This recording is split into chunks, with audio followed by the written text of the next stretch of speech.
Olá, ouvintes do Mesa de Debates. Aqui quem está falando é o Guilherme. E nesta sexta-feira vamos dar continuidade aqui à nossa programação da semana, trazendo aqui debates, né, que precisam ser feitos, né, perante aí diversas situações aí do nosso cotidiano. E conforme o Mesa de Debates vem fazendo aí nesse último período, vem dando foco, destaque aí para a luta dos professores, principalmente dos professores categorias O, né, do estado de São Paulo, que vem sofrendo aí com o processo, né, caótico, né, digamos assim, de atribuição de aulas, né.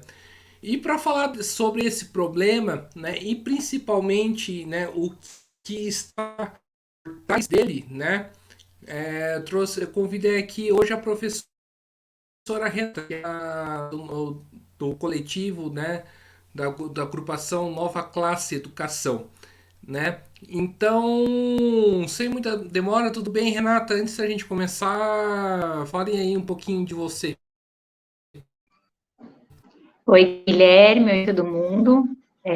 Bom, como o Guilherme já estava me apresentando, né, sou professora estadual aqui em São Paulo. Sou, né, professora categoria O aí, que eu acho que na conversa a gente pode explicar um pouco melhor, né, o que seria isso, né, do categoria O e, enfim, sou militante aí do Nossa Classe Educação. E estou nessa questão da atribuição, né? Também tô sem aulas por enquanto, algumas aulas só atribuídas, outras ainda num aguardo aí eterno, que todo ano a gente passa por isso, né? E aí vamos ir discutindo aí sobre esse processo que está acontecendo.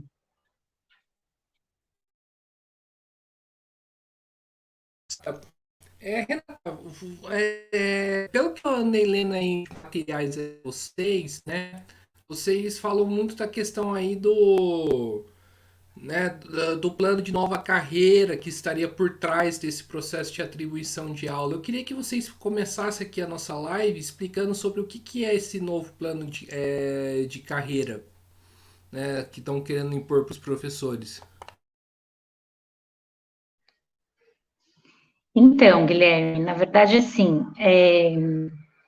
eu acho que até um pouco antes da gente pensar, né, nessa nova carreira, eu acho que vale a pena a gente tocar nessa questão do próprio categoria O, né? Porque depois, quando a gente vai ver a nova carreira, a gente vai entender melhor o que é esse ataque, né? Mas aqui em São Paulo, a gente tem um governo aí eterno de muitos anos, muitos e muitos anos do PSDB, né?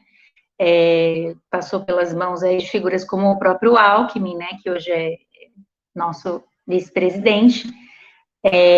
E a categoria de professores, né, a gente, anos atrás, em 2009, passou uma lei em que abria, na verdade, a própria categoria de professores no geral, numa divisão que é bem conhecido esse termo entre os professores estaduais, né, que a gente virou uma categoria de sopa de letrinhas.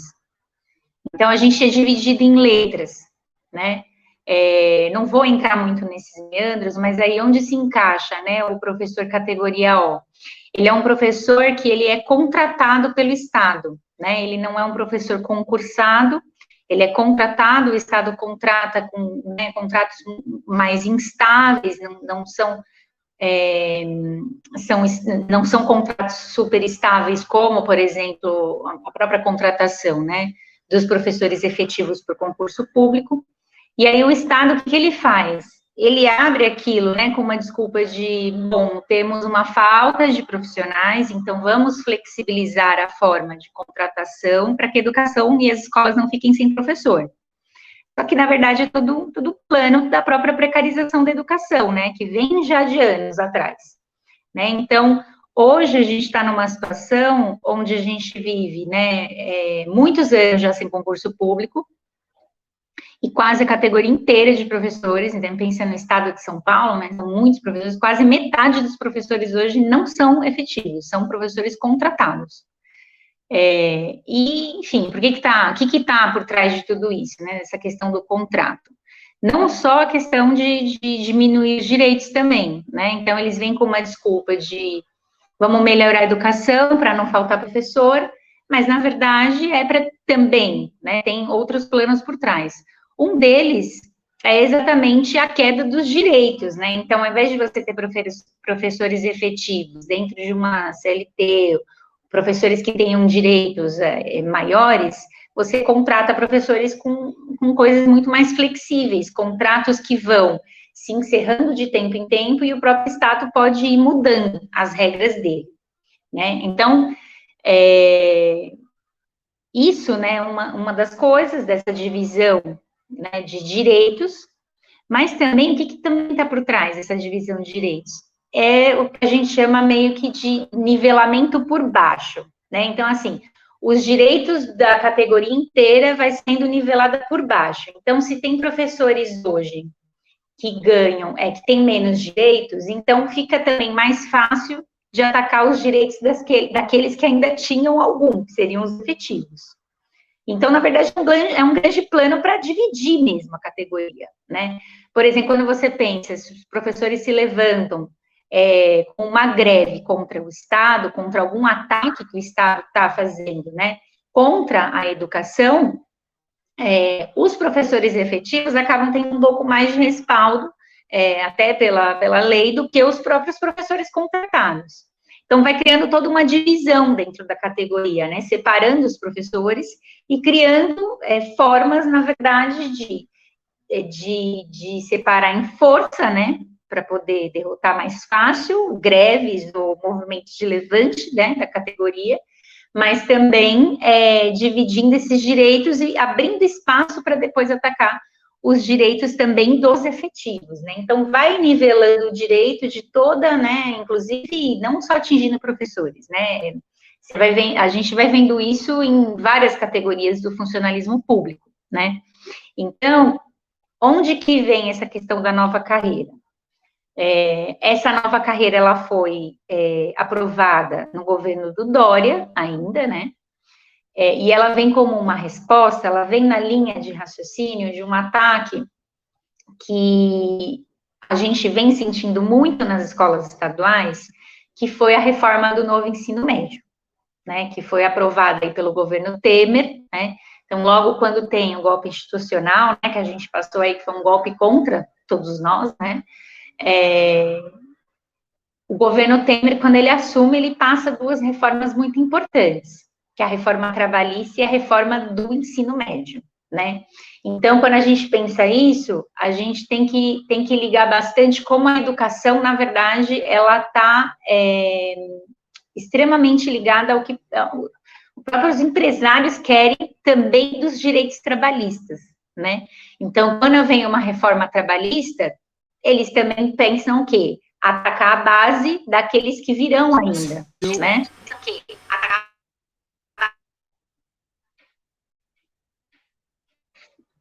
Você disse alguma coisa, Guilherme? Pode falar. Você disse alguma coisa, Guilherme? Não, pode falar. É que deu uma.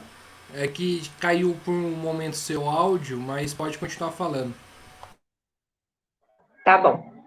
A minha internet, na verdade, está um pouco estável, estou percebendo. Vou tentar ir falando um pouco mais devagar. E aí, quando vem, né, a reforma trabalhista e a reforma do ensino médio, isso vem do governo federal, né? E aí cabe aos governadores descerem isso também para os estados e os prefeitos para os municípios, né? O estado de São Paulo hoje, a gente pode dizer que é um estado que está mais avançado na implementação dessa reforma do ensino médio. E uma das coisas que vem junto com ela, né? Porque, assim, se a gente pensar, a reforma de ensino médio vem, então, para precarizar mais, para preparar mão de obra mais barata para o mercado. Então, vai atacar a juventude, né? Para atacar a educação e a juventude, precisa atacar também quem? Os professores e outros trabalhadores da educação que estão lá dentro da escola todos os dias. E uma das formas que o governo aqui em São Paulo fez, né, para esse ataque acontecer, foi a criação dessa nova carreira, né? Essa nova carreira, na verdade, ela vem com uma pressão muito grande, né? Que é aquela coisa, a categoria está há muitos anos já sem receber um aumento salarial, não se respeita, né, na verdade, o piso salarial aí dos professores. Essa nova carreira, ela transforma o salário do professor em subsídio, né, então, não é um direito conquistado. Hoje o Estado paga aquele tanto, mas amanhã o Estado também pode mudar esse subsídio, esse valor de subsídio, e diminuir o salário dos professores que estão dentro dessa nova carreira. Mas aí vem o pulo do gato, né? O que acontece? A nova carreira, ela vem como...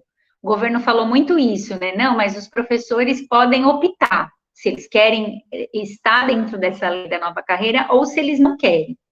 Mas, na verdade, qual que é a jogada deles?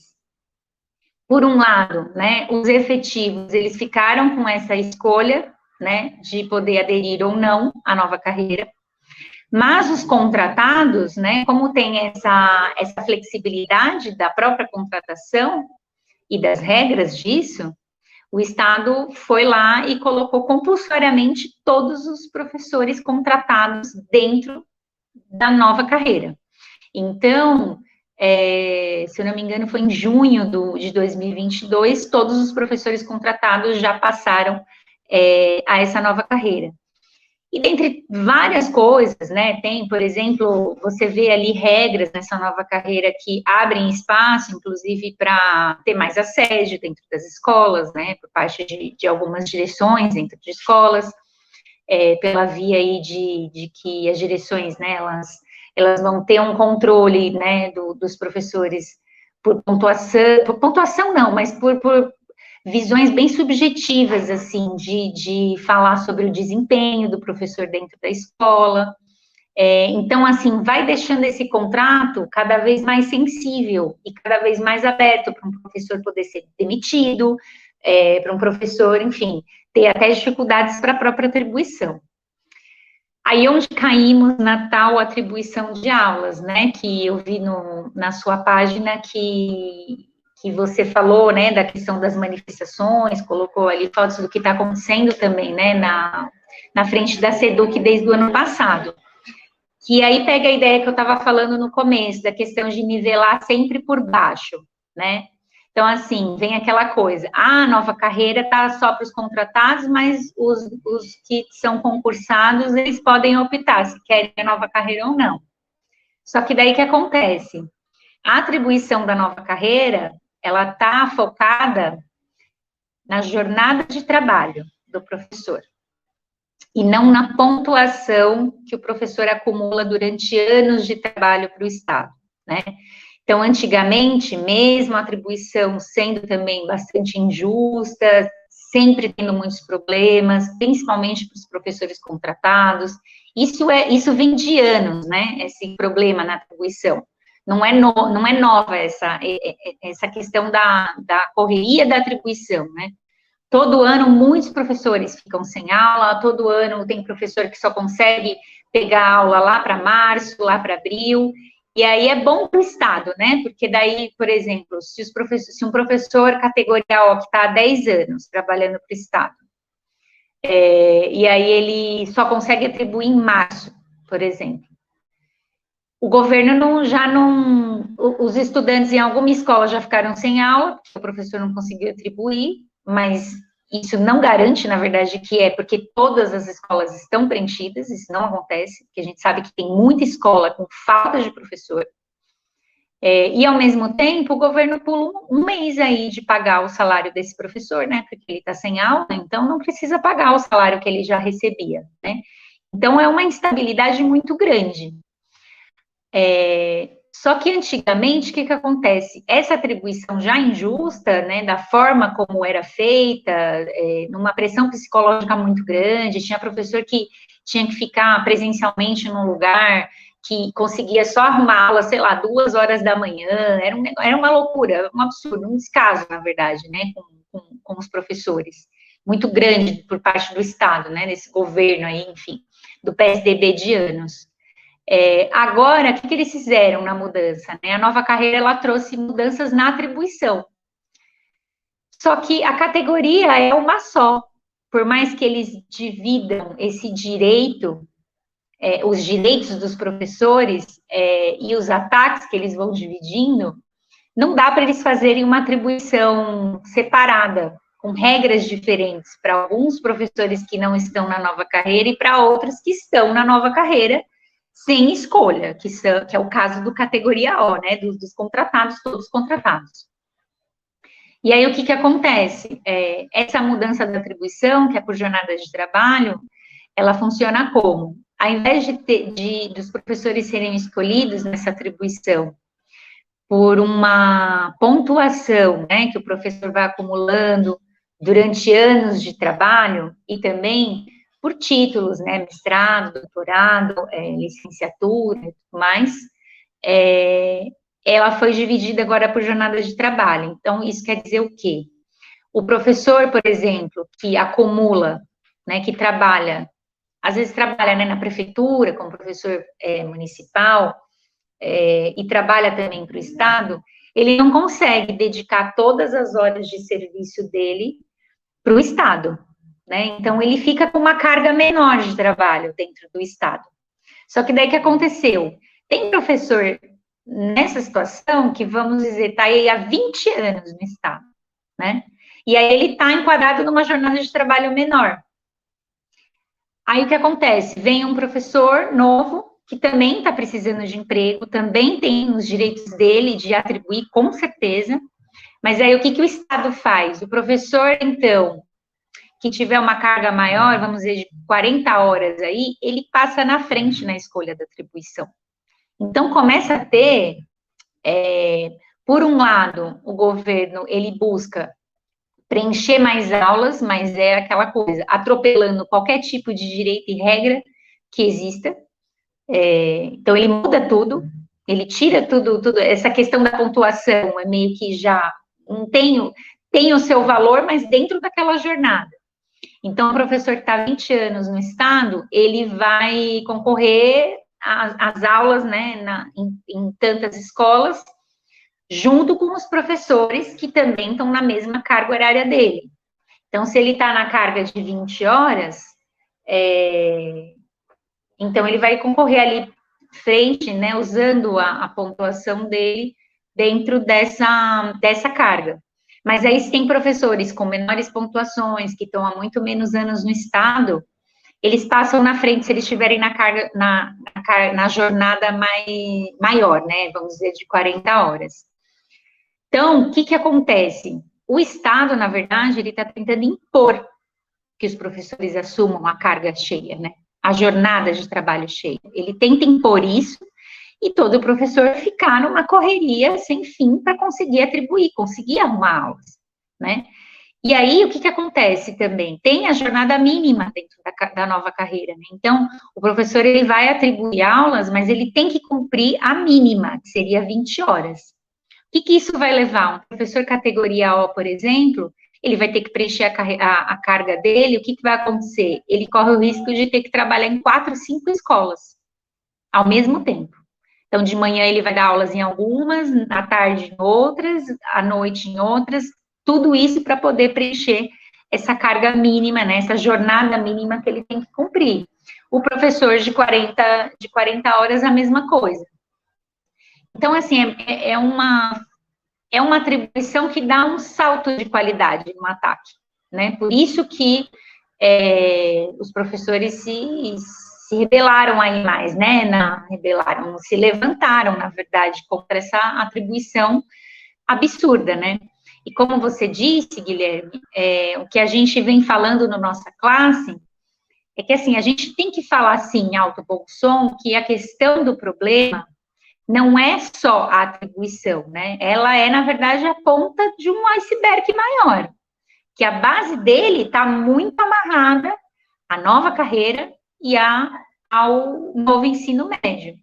Então, assim, quando a gente fala sobre a atribuição, a gente tem que falar que a gente também tem que lutar, na verdade, que o plano que a gente tem que ter de uma luta pela revogação da nova carreira do ensino médio, né? Porque são ataques que vão vindo e, às vezes, ele vem numa forma meio para isolar a nossa cabeça, né? Do tipo, a atribuição todo ano é isso, né? Todo ano é essa aflição. Sim, todo ano essa aflição, mas essa agora teve um salto de qualidade, que a gente tem que enxergar da onde vem, né? Ou, o problema é da atribuição, mas o problema não é da atribuição, o problema é da nova carreira, que essa questão da atribuição é só mais um detalhe, que não é pequeno, mas é só mais um ataque dentro disso. E aí o nivelado por baixo mesmo o efetivo que não entrou na nova carreira, ele teve que passar por essa atribuição da mesma forma que os contratados. Né? Então, tem professor aí que está 20 anos numa escola e perdeu as aulas dessa escola, teve que ir para outra escola mais longe, teve que, enfim. E são professores também que a gente sabe que tem a vida bem amarrada, acumulam, trabalham numa escola há anos no município, às vezes, ou em outro trabalho, vai à noite para também trabalhar em outra escola. Enfim, e aí fica uma divisão e um mal-estar entre todos os professores, né? E aí também vai criando uma divisão, né? O que o Estado quer mesmo é que a gente brigue, né? Se estapeie por aulas, que os professores vejam, na verdade, que um está atropelando o outro e que a gente fique dividido, né? Então, também vai quebrando essa unidade também da categoria, que é importante até para a gente poder barrar, né? Esses ataques que o governo vai passando.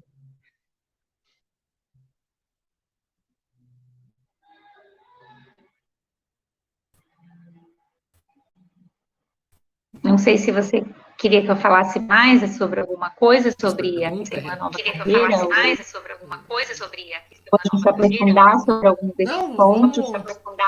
desses pontos. Vamos aí para a próxima pergunta, né? Na verdade, né, a próxima pergunta que eu vou fazer aqui para você é como que o governo do Tarcísio e do Feder vem se posicionando aí perante esses problemas? É uma continuidade aí do governo anterior, né? Como que você vem vendo aí a postura aí né, da Secretaria da Educação com o Feder e também, né, do governo Tarcísio? Então,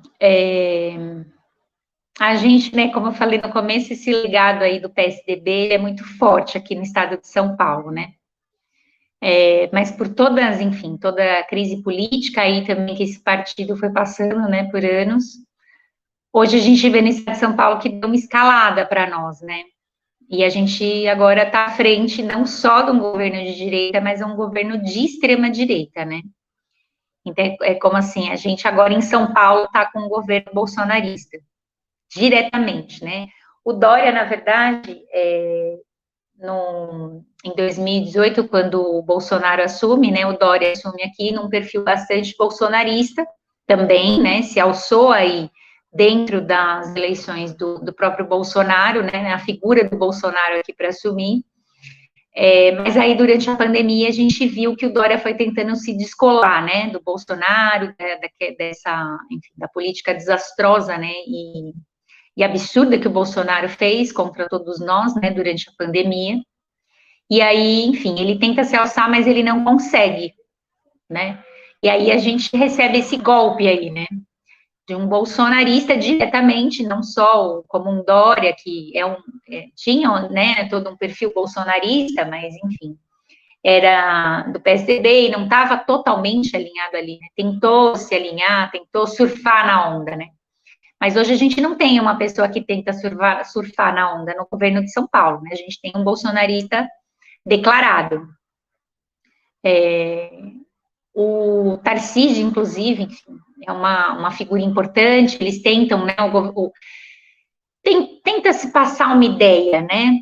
A gente vê isso, inclusive, que a própria mídia tenta colar um pouco essa ideia de que o Tarcísio, ele não é tão bolsonarista assim, ele é um cara, uma figura mais técnica, né?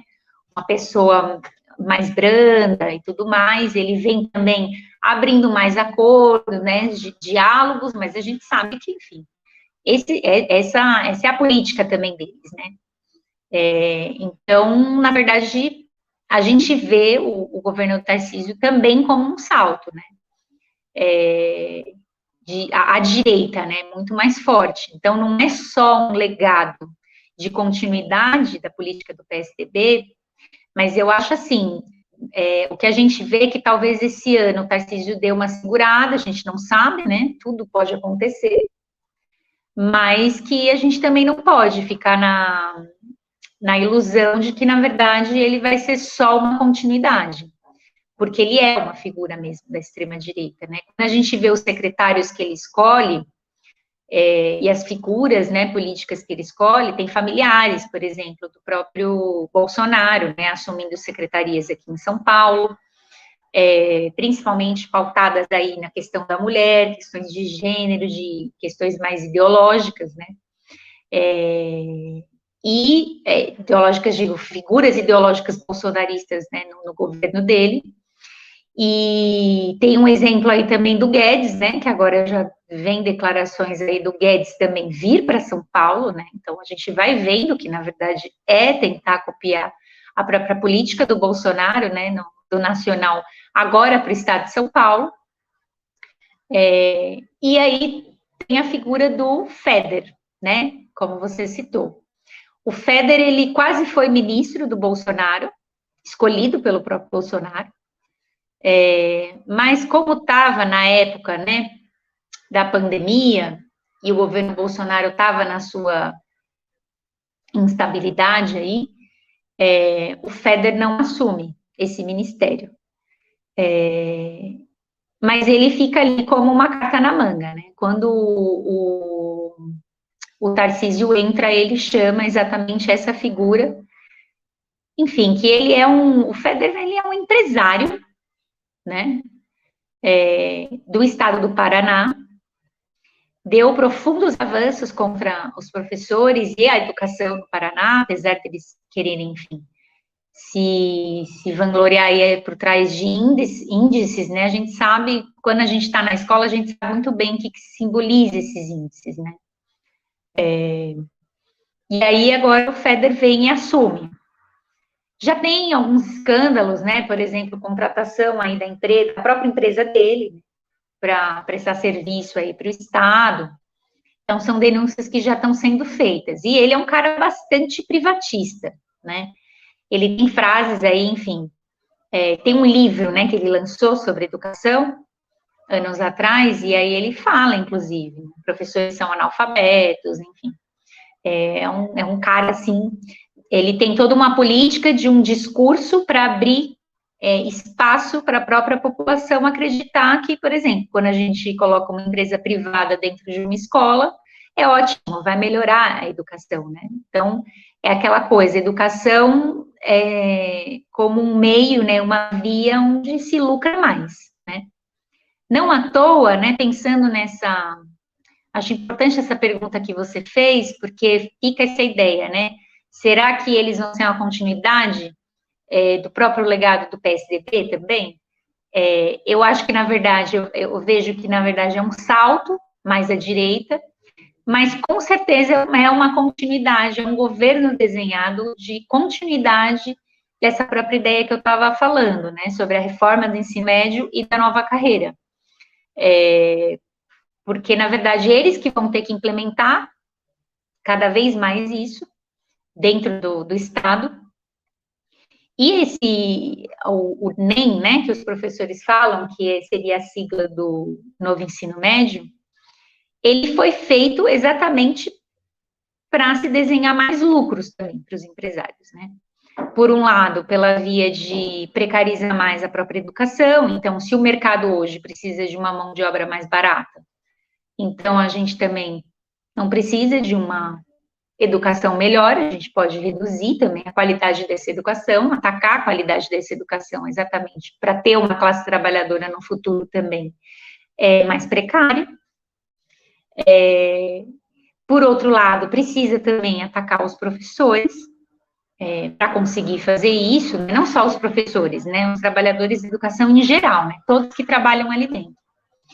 Mas tem muito por trás o que da reforma do ensino médio? A privatização, então, colocar empresas, né, dentro da própria escola. Então, por exemplo, o Estado não está conseguindo garantir o ensino de algo, de alguma parte desse novo ensino médio. Então, o que a gente faz? Vamos colocar uma empresa lá dentro que dê conta, né? Então, o que acontece? Vai privatizando, então, dá mão de obra mais barata para o mercado, dá a possibilidade de empresas entrarem nas escolas para oferecer trabalho, e aí o Estado, ao invés de gastar, ele paga para essa empresa lucrar.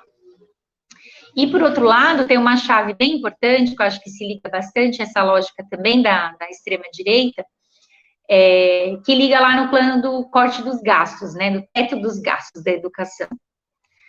Então, quando faz a reforma do ensino médio e toda essa ideia, né, de privatizar, colocar uma empresa dentro, enfim, diminui os gastos do Estado com a educação, né? E aí, para que diminui? Se daí vem ataque, né, a reforma trabalhista, aí vem a reforma da Previdência, aí tem a reforma do ensino médio. O que está na mira aí, né, que há uma pressão aí, né, e a gente sabe que daqui a um tempo vai começar a ter uma pressão maior para essa reforma, que é a reforma administrativa, né, federal, para atacar, né, os servidores públicos. Então, vai apelando o quê? Se a gente tem cortes, então, nas escolas, no gasto das escolas, sobra mais dinheiro para o próprio governo. E o que o governo vai fazer com isso? Vai pagar dívida pública, vai continuar enriquecendo o banqueiro, vai continuar, enfim, abrindo espaço para os grandes empresários receberem o seu dinheiro, a sua fatia, né? A gente viu o escândalo aí, né, dos Lehmans aí, né, por trás da falência aí das lojas americanas, né? Por que eu estou falando deles? Eles também são, né, um setor aí que está por trás da reforma do ensino médio, né? Então, quando a gente vê essas coisas, a gente vê como está tudo muito ligado, né? A questão dos cortes, a questão das reformas. E não é diferente, porque às vezes a gente olha para a reforma do ensino médio e parece uma mera reforma de currículo, né? Vamos só mudar o currículo, vamos melhorar o currículo das escolas, mas na verdade não é isso, né? No fundo mesmo dela, é para atacar a juventude, é para a formação dessa nova classe trabalhadora num país que está em crise, né? Que não é só o Brasil, tem uma crise internacional econômica, então os empresários, os ricos aí também precisam ter uma mão de obra mais barata, mas também é para lucrar em cima dos cortes da educação, né? Então, se a gente privatiza uma fatia, sobra mais dinheiro para o Estado. Então, quando a gente vê o Feder como uma figura aqui em São Paulo, né, dentro de um governo de extrema-direita, assumindo, né, a Secretaria de Educação, depois de todo o legado que daí dele já é lá no Paraná, né, que é um lugar, inclusive, que muitos professores se levantaram, né, lá no Paraná a gente tem exemplos aí de muita luta dos professores do Paraná, enfim, já conseguiram paralisar um estado aí por greves e grandes mobilizações, né, de organização mesmo dos professores, né, mostrando um exemplo mesmo de luta, e aí, enfim, vem essa figura agora do Feder passar, né, então, o que a gente vê nisso? É exatamente essa ideia, né, de trazer essa política nacional de ataque e ser, até o final, implementada no estado de São Paulo. Então, eu acho que a gente tem que ver esse governo assim, ele vem para isso, ele não vem só para continuar os ataques do PSDB, mas ele vem para implementar até o final essas reformas, né? Garantir que essas reformas sejam cumpridas aqui no estado de São Paulo e que realmente os mais ricos e os empresários lucrem muito aqui, né? Abrindo espaço aí, claro, né, para o próprio Tarcísio se manter vivo e talvez no futuro até se alçar aí como, né, enfim, uma tentativa de ser presidente, a gente não sabe, né, porque querendo ou não, ele hoje é o governador dos estados mais importantes do nosso país, né, então, eu vejo assim esse governo, né, essa entrada aí do Tarcísio e do Feder. Certo. E Renata, a questão da reforma do ensino médio, né, que você cita aqui na live, eu queria que você explicasse para o ouvinte, principalmente para o ouvinte que não é da área da educação, o que é, né? E você cita aqui também, né, que é uma questão, né, que vai desde a esfera federal, né, e passa aí pelas esferas estaduais, né? A gente tem, existe muita expectativa, né? Embora eu seja mantenha uma postura crítica em relação ao governo governo Lula e Alckmin, né, que o governo Lula seria um governo que seria da resposta, né, para essas questões. O Lula discute a questão da reforma do ensino médio. Qual que vem sido a postura do Lula, né, do esse governo, né? Qual tem sido a discussão, Renata? Então, Guilherme, o novo ensino médio, na verdade, ele muda muitas regras, né, do próprio currículo, né? Hoje, por exemplo, vou dar um exemplo, né? Hoje, no estado, no ano passado, na verdade, se formaram os últimos terceiros anos dentro das regras anteriores, né, do outro ensino médio. E agora, esse ano, a gente tem o primeiro, terceiro ano do ensino médio que está dentro dessa mudança, né, da reforma. Então, o currículo, na verdade, ele mudou todo, né? Se antes já existia toda uma dificuldade na educação em fazer um currículo que fosse ligado, né, ligando uma matéria, uma disciplina com a outra, que é mais a lógica de como a gente se formou, né? Hoje já é completamente diferente. Então, a gente tem uma diminuição, na verdade, de aulas importantes, que a gente sabe que são importantes para a nossa formação, e elas são transformadas numa coisa que eles chamam de itinerários formativos. Então, por exemplo, no terceiro ano, eles tiram grande parte de outras disciplinas, né, para manter algumas mais básicas, como português, matemática, artes, uma aulinha ali de outras matérias e o resto só itinerário formativo. Vai sempre variar o tipo de escolha que os alunos fazem, né? E aí, isso é uma das coisas aí que eles falaram muito, né? Como propaganda, que é assim, a gente vai mudar o ensino médio, vai, na verdade, dar mais protagonismo para o aluno escolher, fazer escolhas de para onde ele deve ir, né? Para onde ele quer ir. Então, resumindo, dá mais no básico para a gente também não cair em tantos meandros aqui na live. Mas, por exemplo, se os alunos escolhem uma área mais de exatas, lá no terceiro ano ele vai ter mais matérias de exatas e as outras de humanas são simplesmente diminuídas, assim, drasticamente. Então, é como, tipo, se ele se liga mais às exatas, então para que estudar história? Não é mesmo? Para que estudar geografia? Se ele se liga mais às humanas, para que ele vai estudar matemática? Né? Então, vai se dividindo. Só que daí tem muitas críticas, né? Porque, por exemplo, será que isso são escolhas mesmo? Será que a nossa juventude, nesse momento que ela tem que fazer essa escolha, que é lá com 15 anos, ela sabe exatamente de qual área ela vai gostar mais? Ela não deveria, na verdade, ter uma educação ampla de formação dela, para ela depois poder fazer essas escolhas? Então, é um questionamento que a gente faz. E quando a gente está dentro da escola, o que a gente sente? Primeiro, que há um problema que os estudantes, na verdade, no papel tudo é muito bonito, né? Na prática, a gente vê que as coisas não funcionam.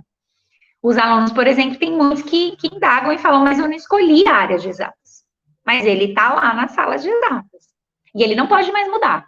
E aí ele entra lá no primeiro ano e ele fica até o terceiro ano estudando um monte de coisa de matemática. Mas ele não gosta de áreas de exatas. Então, essa é a primeira coisa. Não funciona, pelo menos hoje que a gente vê que não está funcionando. Segunda coisa, os alunos estão completamente perdidos. Os alunos ficam perdidos. Então, assim, o professor vai dar tudo dividido em itinerário formativo. Esse itinerário formativo, você tem uma aula presencial por semana. E o estudante, tudo é fatiado desses itinerários. No final, o que acontece? Os professores não conseguem seguir uma linha de raciocínio entre todas as matérias. É tudo muito difícil. Parece que tem a ideia de uma linha de raciocínio, né? Não, mas os itinerários formativos são todos ligados à área de exatas. Mas não é bem assim, porque quando você também... Eu sou professora de exatas, né? Quando você itinerários formativos diferentes, de temas de matemática diferentes, que é uma aula por semana, você não consegue seguir uma linha de raciocínio com os estudantes, em que você vai desenvolvendo aquilo que é muito básico para ele poder aprender, o próximo passo. Entende? Então, atropela. É como se houvesse, na verdade, um esvaziamento do próprio currículo, dentro dessa fatia em pequenos itinerários. Então, a gente vê que é um aprofundamento contra a própria educação, né? E aí ele tem outras facetas aí, né? Como eu falei, que abre espaço aí, né, para privatização e tudo mais. Aí, para seguir, na verdade, com o que você perguntou, ele foi aprovado, né, no governo Temer, ele seguiu, foi sendo implementado. Hoje, como eu disse, aqui no estado de São Paulo, agora, o governo tem uma grande vitória, né, tanto que o Tarcísio assume aí com a vitória de que agora tudo aqui é o novo ensino médio em São Paulo. E aí, qual que é a questão? Eu cheguei a citar, né, da questão dos empresários, né, como que eles estão por trás disso, né? Os empresários, eles não só estiveram por trás aí de reformas importantes, como a reforma do trabalhista e da Previdência, como eles também estiveram por trás da reforma do ensino médio.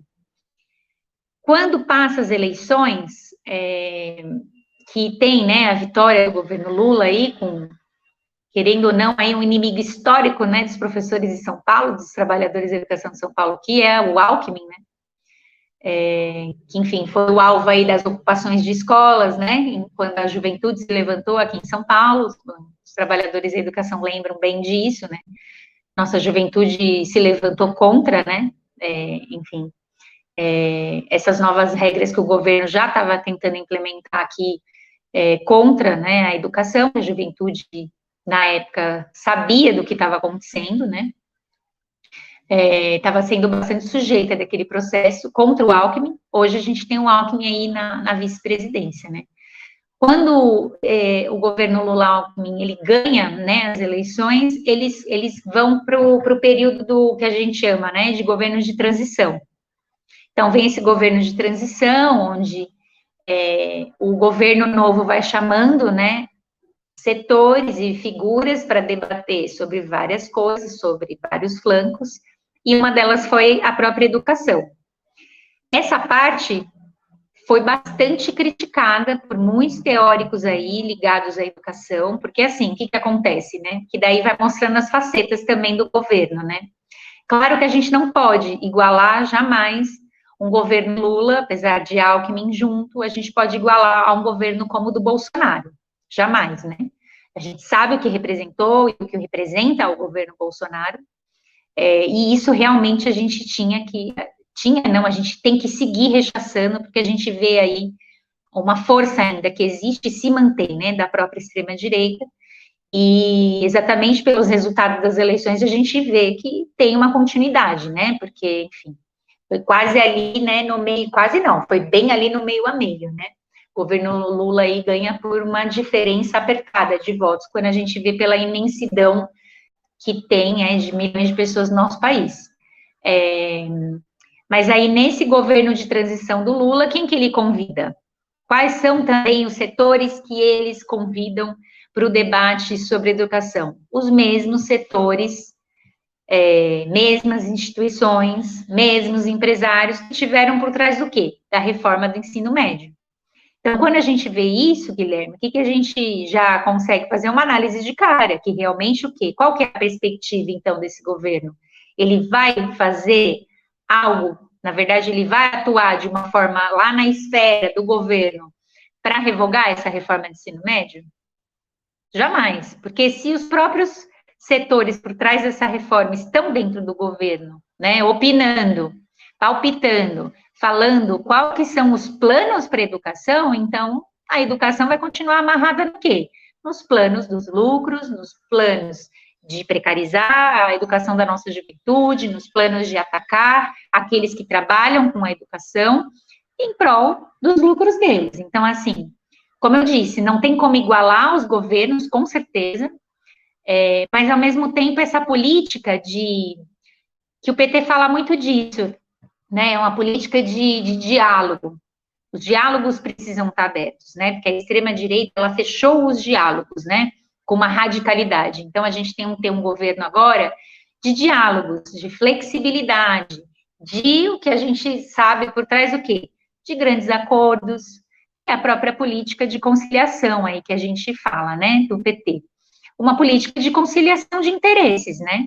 Interesses que, no fundo, a gente sabe que são irreconciliáveis. Não tem como conciliar os interesses da educação, de uma educação que a gente que trabalha na escola vê de necessidade, com uma educação que esses setores que fizeram a reforma do ensino médio acreditam para a educação. Quem que vai ter mais força ali no diálogo? Com certeza eles, porque eles estão sendo chamados, eles fizeram uma reforma e eles estão dentro desse governo agora, né? Então, assim, é uma política bastante de conciliação, que, na verdade, o que a gente tem de exemplo, né, histórico, é uma política que, na verdade, vai abrindo mais espaço para a direita e para a extrema-direita continuar existindo, né? O próprio golpe institucional, né, quando a gente liga o golpe institucional, a gente vê que foi sendo também cavado uma própria política também de conciliação. E aí abriu espaço para uma figura como, por exemplo, o Bolsonaro entrar no poder aí, a gente ficar 4 anos nesse governo. Hoje, não só entra e começa a assumir, como a própria chapa, né, do Lula com o Alckmin já mostra isso, né, essa grande frente ampla que a gente fala, né. A frente ampla, na verdade, ela assume, só que quando a gente olha para essa frente ampla, ela tem uma política mais à direita, né, tudo vai puxando à direita. Um exemplo, eu não sei se você perguntaria sobre isso, não sei se eu já entro, mas eu acho que já é um exemplo que pega, eu já posso entrar um pouco, que é a própria atuação do PT no sindicato, né, dos professores aqui em São Paulo, que você também conhece bem, né? Então, o PT, ele dirige, né, junto com o PCdoB, aqui no estado de São Paulo, a POSP, que é o Sindicato dos Professores Estaduais, é um dos maiores sindicatos da América Latina, de tamanho, assim, de filiados. E, enfim, o que acontece, né? Ali dentro, por exemplo, no final do ano passado, enquanto se falava muito, vamos ter uma unidade contra o Tarcísio, né? Dentro da categoria de professores, ao mesmo tempo o PT, na figura da Bebel, né? Que é quem dirige aí, né? O sindicato da POSP, estava votando pelo aumento salarial do Tarcísio, né? E com qual desculpa? Não, porque a gente tem que, né? De um lado a gente flexibiliza, ano que vem ele vai flexibilizar para o nosso lado. E assim vai indo. Essa política de sempre de conciliar, né? Acordos, fazer acordos. Só que a gente sabe que esses acordos e essas negociações nunca acabam bem para o nosso lado, porque a gente sempre viu aí as mesas de negociações com o PSDB e a gente está nessa situação que a gente está agora. Né? Então, são métodos, na verdade, esses métodos de conciliação trouxeram a gente até aqui, né? Historicamente, não só na esfera política, mas também como a gente vê na nossa categoria, dos nossos direitos, né? Na realidade da nossa vida, a gente vê que esses acordos, eles não vêm nada para nos proteger ou para nos defender de ataques depois, né? Então, assim, é uma política, na verdade, que historicamente não trouxe vitórias para nós e que a gente acredita que, infelizmente, o PT vai seguir a mesma política aí e a gente vai ter que estar pronto para a gente barrar o que tiver que vir, porque se a gente for esperar também do governo, né, a gente deixa também de ser sujeito nessa transformação, né, e a gente, na verdade, tem que, em algum momento aí, a gente vai ter que se organizar para poder barrar aí, ou qualquer retorno, inclusive, né, na própria extrema-direita, que pode vir exatamente por essa política de conciliação, né, que vai abrindo cada vez mais espaço para eles continuarem existindo e continuarem atacando e continuarem puxando tudo à direita e a gente perdendo um direito aqui, outro ali, enfim, quando a gente abre os olhos, a gente já não tem praticamente direito quase a nada, né. Perfeito, Renata. Vamos aqui então para a última pergunta aqui do nosso bate-papo, né? Você falou aí do sindicato, né, da POSP, e como que você vem vendo aí a atuação da POSP nessa luta aí em relação à questão da atribuição, né? A POSP, né, principalmente a majoritária, tem feito o seu papel ou não? Então, como eu disse, né, a política, na verdade, que a gente vê segue, né, essa política mais de desmembrar os ataques, né. O que a gente vê muito nessas manifestações e nessa própria política contra essas atribuições, né, essa escalada, esse aumento, né, esse salto de qualidade que dá das atribuições, a gente vê que tem uma política ali bastante limitadora, né, porque assim, a, a própria, que a gente chama, né, a burocracia, que é essa parte, né, mais burocrática dentro da POSP, que é dirigida aí, né, que está nas mãos, né, majoritariamente do PT e do PCdoB, eles vêm, na verdade, com uma política que vai apagando o que tem por trás, né, dessa atribuição, como eu falei no começo, né, da nova carreira e da reforma do ensino médio. Então, diminui também o próprio debate do que representa essa atribuição, né? Como a gente fala, né, da ponta do iceberg, que na verdade a nossa luta não é ali para sentar com o secretário e exigir que ele mude a atribuição de alguma forma. Na verdade, a nossa luta, né, e um sindicato, ele tem que assumir uma responsabilidade de impulsionar e colocar as suas forças, né, todas as ferramentas, todo o aparato ali que o sindicato tem, para auxiliar, na verdade, impulsionar a organização da categoria, né? Então, se a gente se mobiliza, na verdade, a gente se mobiliza demonstrando que a gente tem sim os nossos direitos e a gente vai lutar por eles, né? E não que a gente se mobiliza para poder ter o direito a entregar uma carta para o secretário de Educação, que quando a gente dá as costas, pode simplesmente rasgar essa carta, jogar no lixo e fingir que a gente nunca esteve lá, né? Então, assim, essa mobilização vale ressaltar que ela começou em dezembro, depois do Natal, os professores que estavam lá na frente da SEDUC se manifestando contra essas manifestações, e foi uma mobilização que surpreendeu, na verdade, esse setor mais burocrático da POSP, né, quem dirige majoritariamente a POSP, porque eles não estavam respondendo a isso, né. Então, a gente achou, na verdade, excelente, porque foi, assim, uma força mesmo da própria categoria que impôs também que o sindicato fizesse alguma coisa. Então, enfim, aí depois, né, esse ano, essa direção, né, ela assume as mobilizações, né, fala, não, vamos lá, ela é pressionada, ela é obrigada a responder, né, essa, essa organização desses professores, né, que foram se manifestar ali, mas aí é isso que a gente sempre fala, vai desviando para uma política de conciliação, de novo, né, que é a política de vamos mobilizar aqui na frente para entrar uns professores lá, entregar uma carta e fazer uma negociação, né, é aquela negociação entre quatro paredes. Então, a gente entra aqui, negocia, faz um acordo para ver e tal, o que fazer para melhorar e tudo mais. E o que a gente vê é que vem vindo uma política meio de empurrar com o tempo, né? E aí vai dividindo também os professores, né? Porque muitos já conseguiram atribuir. Aí o sindicato vem com essa política bem limitadora, de falar, não, vamos, a gente tem que ir lá se mobilizar para entregar uma carta para um secretário. A gente já sabe que, né, essa política já está muito desgastada na categoria.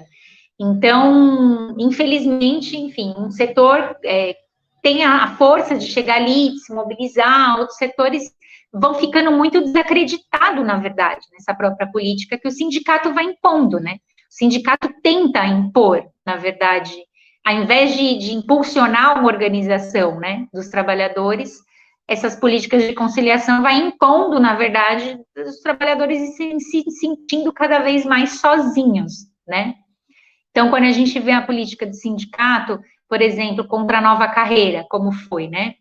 Tem um termo que muitos professores usam, que é um termo bem conhecido, os professores estaduais, né, que vem essa política aí limitadora da burocracia no nosso sindicato, que fala que o sindicato da POSP virou um puxadinho do gabinete da Bebel, né? Então, o que virou a política do sindicato da POSP? Ela virou uma política de, se você tem um problema, professor, busque o sindicato, que o sindicato entra na justiça para você, então, assim, vários professores estão com problema, eles vão entrando com processos individuais, então, nem aqueles processos grandes, né, coletivos, de vários professores, já quase não tem isso, é tudo processo individual, né, então, cada um vai separando ali, né, cada professor no seu quadrado, e também uma política bastante que a gente fala de pressão parlamentar. Então, por exemplo, vamos fazer uma grande mobilização na frente da Alesp para fazer uma pressão para que os deputados não votem a favor da nova carreira. E aí vai lá os deputados e votam a favor da nova carreira. Vamos fazer uma pressão parlamentar, enfim, contra o confisco dos aposentados. Aí vai lá, enfim. Agora teve, né, vai tendo vitórias, né? No final do ano teve essa questão do confisco, né, das aposentadorias, e aí a POSP vai gritando, né, vitórias de uma coisa ou outra. Um exemplo, por exemplo, foi a questão dos professores contratados de anos atrás, que iam ter o contrato encerrado, né, aí a POSP entrou com recurso para que esses contratos não fossem, né, cancelados, e sim, seguissem, né, e aí vem a vitória, né? Não, conseguimos ganhar essa vitória, só que daí quando você vê o processo lá na prática, tem muito professor que não vai receber salário esse mês. E é por vários erros que estão acontecendo lá, né? Então, o contrato foi prorrogado, entretanto, os erros vão ficando ali, e esses professores não têm nem a garantia que vão receber o salário agora de fevereiro, não sabem como vão pagar as contas. Então, assim, são vitórias que vão chamando. Claro que a gente não pode também diminuir, mas a gente sabe que na prática tem muito problema acontecendo, e não porque a justiça deu um ganho, quer dizer que ali na prática as coisas estão sendo resolvidas e vão ser resolvidas também rapidamente para essas pessoas. Então, às vezes, são aguardos eternos para que se resolva também a situação, né? Então, essa política que vai se amarrando muito de aguardo, de puxadinho, de gabinete da Bebel, de pressão parlamentar, também veio trazendo a gente até aqui, né? E aí, quando a gente amarra na esfera política, por exemplo, é isso. No final do ano passado, a Bebel estava votando, sabendo já das atribuições, as atribuições já estavam acontecendo dentro dos marcos da nova carreira, eles estavam lá votando pelo aumento salarial do Tarcísio e dos seus secretários, né, incluindo o FED. O que isso resultou para nós até agora? Ah, mas é só um mês de governo, mas aí a gente já passou por essa questão da atribuição e nada foi feito. Nada nos defendeu disso. A gente continua aí com milhares de professores que não sabem como que vão pagar as contas em março, porque não tem aulas atribuídas esse mês.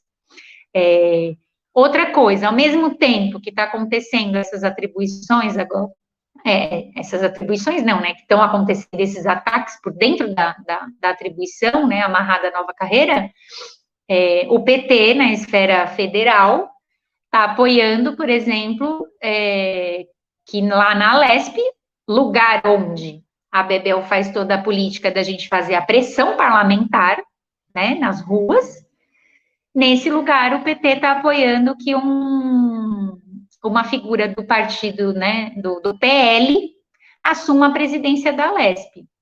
Então, fica essa coisa, né? Como assim, se o PT, ele apoia uma figura do PL para assumir a presidência da Alesp, que é o lugar onde passam e são votados todos os ataques contra nós, se ele faz isso lá dentro, faz sentido depois a nossa direção majoritária do sindicato chamar para a gente fazer mobilização por pressão parlamentar, se eles mesmos colocaram um cara do PL, da extrema-direita, para dirigir a Alesp em São Paulo? Então, assim, assim, é uma política louca, a gente tem que denunciar muito isso, né? E a gente também não pode simplesmente denunciar, a gente tem que exigir, na verdade, né,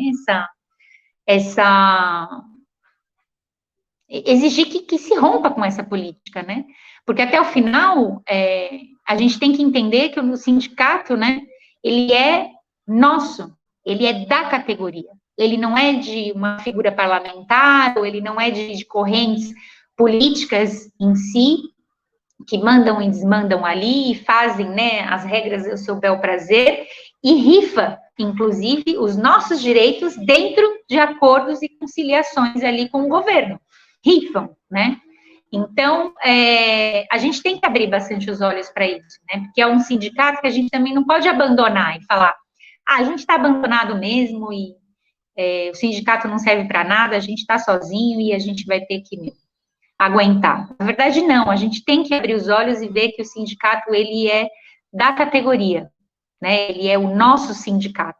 Então, a gente também não pode abandonar isso, porque a gente tem que fazer com que aqueles que dirigem o nosso sindicato, eles têm que corresponder e responder exatamente ao que a gente precisa, né? A luta que a gente vê para a educação e para a nossa categoria e para os nossos alunos e para toda a comunidade escolar, né, no geral.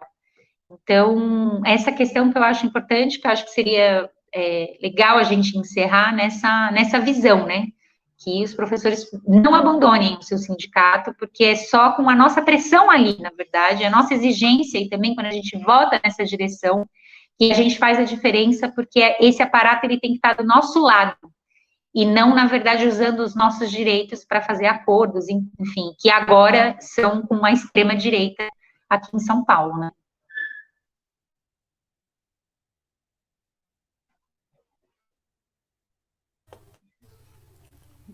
O seu microfone está desligado, Renata.